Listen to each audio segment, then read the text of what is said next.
नमस्कार दोस्तों। विश्व के अलग अलग देशों में अगर आप देखेंगे तो आपको पब्लिक हेल्थ लैब्स देखने को मिलेंगे, लैबोरेटरीज, जहां पर कई सारे जो पैथोजेंस होते हैं उनकी टेस्टिंग की जाती है। मैं आपको वीडियो में बताऊंगा पैथोजेंस वगैरह के बारे में। लेकिन होता क्या है कि वहां पर से अगर कोई भी वायरस, बैक्टीरिया, कुछ भी अगर लीक हो गया तो ये विश्व के लिए संकट पैदा कर सकता है। आपने देखे होगा पूरे कोविड पैंडेमिक के दौरान यहां पर चाइना के ऊपर आरोप यही लगाया जा रहा था कि लैब से कहीं ना कहीं ये जो वायरस है वो लीक हुआ है।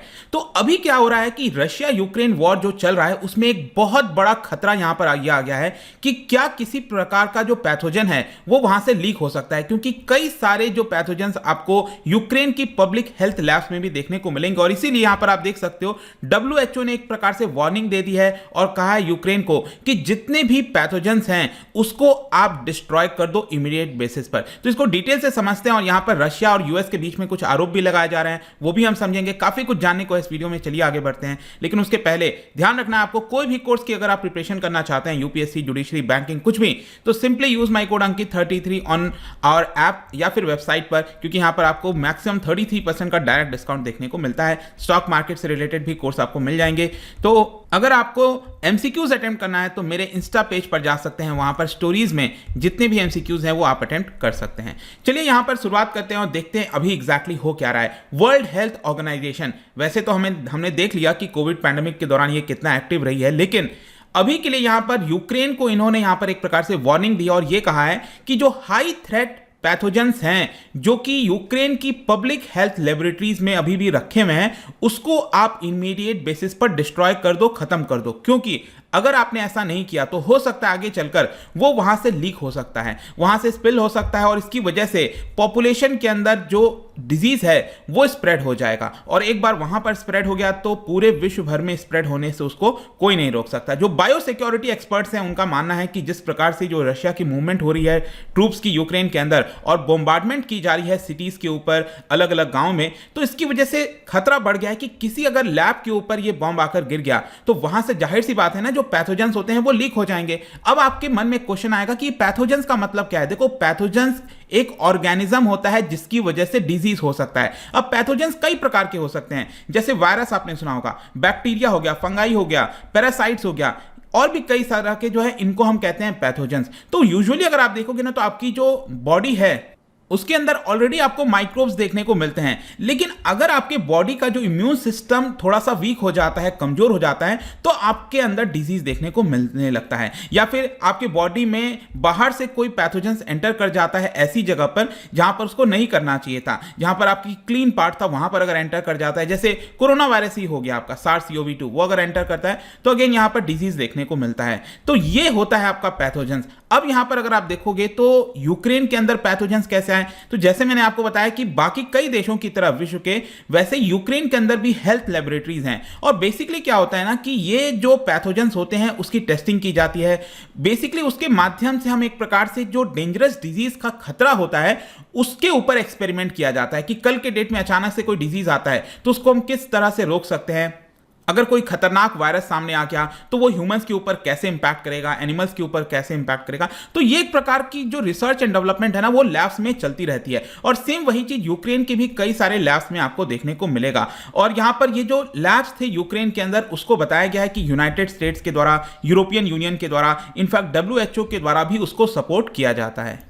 इनफैक्ट जो WHO का कोलैबोरेशन है यूक्रेन की हेल्थ लेबोरेटरीज के साथ, इसको लेकर जो रॉयटर्स है उन्होंने कुछ ईमेल में क्वेश्चन पूछा था WHO से कि अभी जो ये युद्ध चल रहा है रशिया यूक्रेन के बीच में, क्या आपने किसी प्रकार की वार्निंग जारी की है, कुछ भी, किस प्रकार का कोलैबोरेशन आपका यूक्रेन के साथ चल रहा है। तो WHO ने यहां पर आंसर किया और यह कहा कि हमारा कई वर्षों से यूक्रेन की जो पब्लिक हेल्थ लैब्स हैं उनके साथ एक प्रकार से हम कोलैबोरेट करते हैं और मेन हमारा मकसद ये होता है कि उनकी लैब से किसी प्रकार का एक्सीडेंट ना हो जाए, वहां से किसी प्रकार का पैथोजेंस रिलीज ना हो जाए, ये हमारी कोशिश रहती है।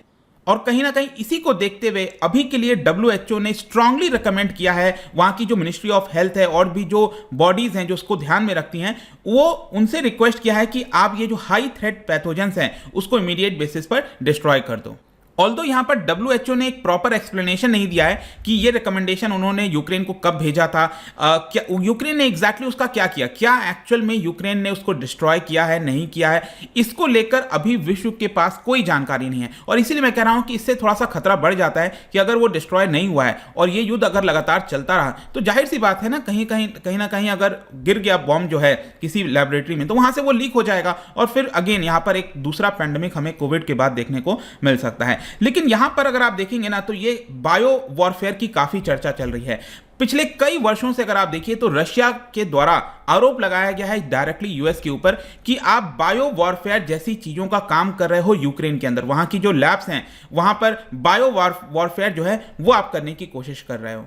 ऑल्दो इसको लेकर जो वॉशिंगटन है, मतलब यूएस हो गया और यूक्रेन हो गया, दोनों इस चीज को डिनाई करते रहते हैं, लेकिन रशिया की जो फॉरेन मिनिस्ट्री है उनका बार बार यही कहना है कि अभी जब हम वापस से यूक्रेन के अंदर जा रहे थे, इन्वेजन कर रहे थे, तो हमें कई सारे एविडेंस मिले कि जिस तरह से आपने जो बायोलॉजिकल प्रोग्राम है उसके एविडेंस को खत्म करने की कोशिश की है, लैब सैंपल्स को डिस्ट्रॉय करने की कोशिश की है। तो हमें कहीं ना कहीं लगता है कि आप बायो वॉरफेयर कर रहे हो। बायो वॉरफेयर क्या होता है? बायोलॉजिकल वॉरफेयर इसको कहते हैं। बेसिकली इसके माध्यम से जानबूझकर, मतलब जो वायरसेस हैं, बैक्टीरिया हैं, फंगी है, उसको जानबूझकर पॉपुलेशन में छोड़ देना, ह्यूमंस के अंदर, एनिमल्स के अंदर, और एक प्रकार का बड़ी मात्रा में जब मृत्यु होती है, डिजीज फैलता है, उसी को बायोलॉजिकल वॉरफेयर कहते हैं। अब पिछले 100 वर्षों में अगर आप देखोगे ना, तो बहुत सारे लोगों की इसकी वजह से मृत्यु हुई है। कभी बताया जाता है कि 500 मिलियन पीपल ये इन्फेक्शियस डिजीज से मरे हैं। टेंस ऑफ थाउजेंड्स ऑफ लोग जो है, इनफैक्ट बताया जाता है कि सेकेंड वर्ल्ड वॉर के दौरान जापान ने यहां पर चाइना के ऊपर अटैक किया था, जो पैथोजेंस होते हैं, टॉक्सिन्स होते हैं, वो रिलीज कर दिया था, तो कई सारे लोगों की यहां पर मृत्यु हुई थी।